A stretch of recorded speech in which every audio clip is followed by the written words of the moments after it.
다른 남자랑 바람 피려고 한 게 바로 정답이죠. 그러니까 지금 유미경 부장의 과거해상 장면에서 이 말을 자세히 들여다보면은 동화 같은 마을을 짓고 동화 같은 집을 짓고 목표가 동화 같은 남자를 만나려고라고 계속 말하는데 결국에는 남미세였다. 그러니까 남자에 미친 사람이었습니다. 애초부터. 그러니까 신체를 엮는 솜씨가 한두 번 해본 게 아니고 이렇게 무고의 달인이다.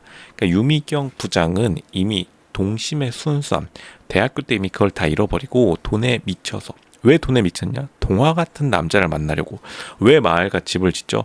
왜 건설회사가 집을 짓는 거죠? 당연히 분양해가지고 돈을 벌려고 하는 거고 그 최종 목표가 유미경 부장은 동화 같은 남자를 만나서 행복하게 살려고 하다 보니까 애초에 유미경 부장이 남편에게 불만족했을 가능성이 훨씬 더 높고 애초부터 알고 있었다고 보는 게 정답입니다. 그러니까 치밀한 여자다. 그러니까 실제 사건을 이것저것 모티브에 했을 가능성이 높은데 이제 원본 스토리 같은 경우에는 이제 사장과 바람난 여비서가 흔한 스토리죠.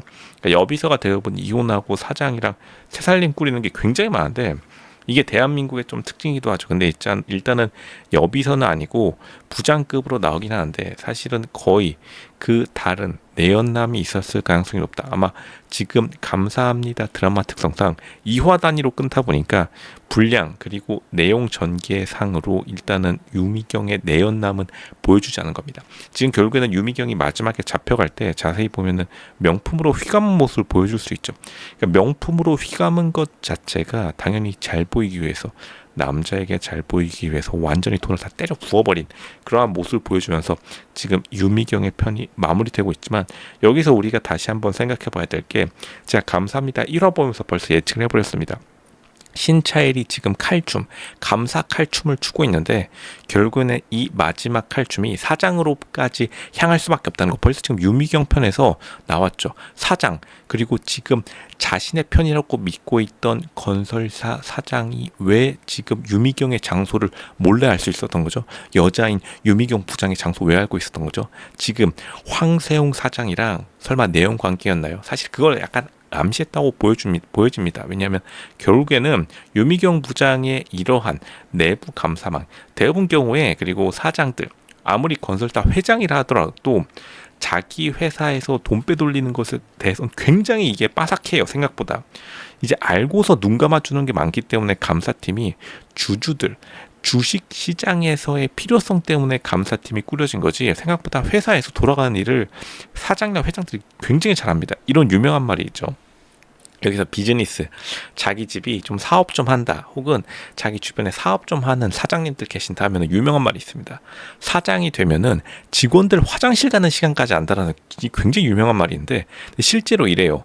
사장까지 가지 않아도 자기가 팀장 정도만 되면은 자기 밑에 직원들이 어떤 식으로 행동하고 어떤 식으로 다른 데 시간을 쓰는지 이 사람이 한눈 파는지 한눈 안 파는지 정말 정확히 알기 때문에 이게 생각보다 사장 그러니까 지금 사장이 지금 신차일 감사팀장이 곤란에 빠졌을 때 유미경 부장의 그러한 일거수일투족을 사진까지 찍어 보내서 그 모텔 장소로 이동시켜 준 것도 아마 지금 황세영 사장 우리에게 숨기고 있는 것이 있는 겁니다. 그러니까 지금 이 암시 복선 세게 들어왔다.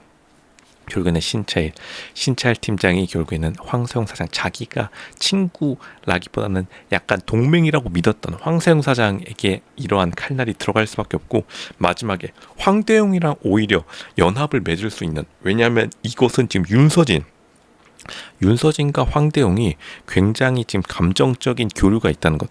그리고 삼촌과 조카 사이이긴 하지만 일단은 황대용이 생각보다 순수한 면이 있다는 것은 윤서진의 그러한 장면에서 많이 포착이 되는데 그러니까 황대용은 결국에는 자기 또 이복 동생으로서 회사에서 자기가 자리를 잡으려고 부사장으로서 노력하고 있는 거지 생각보다 황대용이 지금 회사에 손해를 끼치는 건 없어요.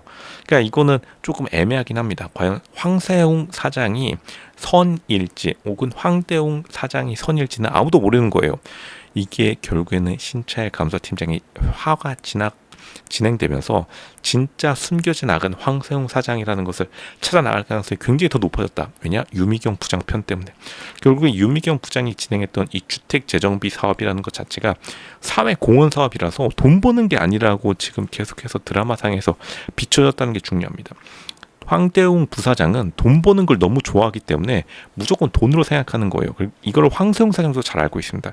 황세영 사장이 황대웅 부사장한테 뭐라고 할 때 맨날 돈밖에 생각 못하는, 그러니까 생각보다 유미경 부장은 황대웅 부사장보다는 황세용 사장의 과에 더 가까운 사람이에요. 근데 결국에는 자신의 욕심, 자신이 더 좋은 남자를 만나고 싶다라는 그러한 욕망에 사로잡혀서 탈선하고 만 건데, 결국에는 이 유미경 부장과 같이 황세영 사장도 마지막에는 탈선할 가능성이 굉장히 높아 보이고, 어쨌든 지금 이 회사의 진짜 주인이었던 완전 큰형이 지금 병원에 누워있는 걸로 드라마에서 계속 묘사되죠. 오늘 내일 하는데, 결국에는 그 형이 죽음에 아마 황세영 사장이 굉장히 배후에 있을 가능성이 더더욱 높아졌습니다. 왜냐하면 황대영 부사장은 잠시 밖에 있었다고 나와 있으니까, 처음 등장할 때부터 황대영 부사장은 트럭 타고 등장하는데, 그러니까 회사 일에 많이 관여를 안 했다.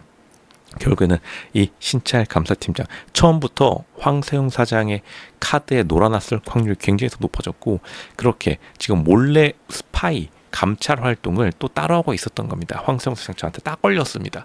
유미경 부장의 숨은 장소까지 알아낼 만큼 이미 정보력은 빠삭하다. 단지 신차일은 지금 부처님 손바닥 안에서 놀아나고 있고, 유미경 부장은 다른 남자랑 바람 폈는데 과연 누구랑 바람 폈을까 다 알고 있었겠죠.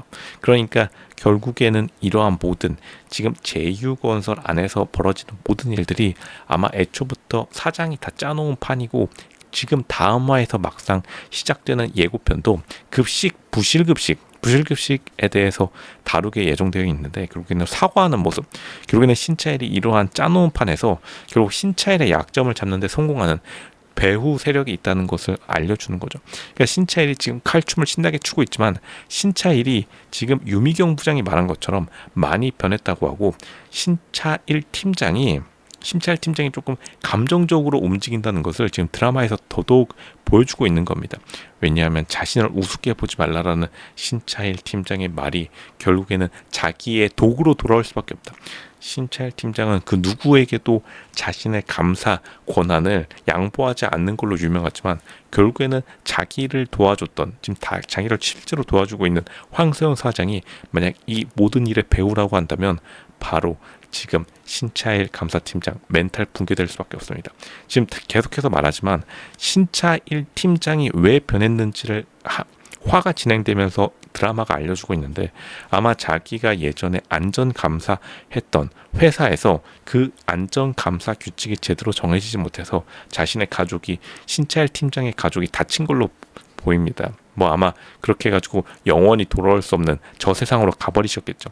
조금 안타깝지만 신차일 팀장이 완전히 예전과는 다른 모습으로 나아가는 장면에서 계속해서 자신의 과거에 얽매여 있는 모습, 그리고 신차일 팀장도 어떻게 보면 과거에 얽매여 있는 사람이다.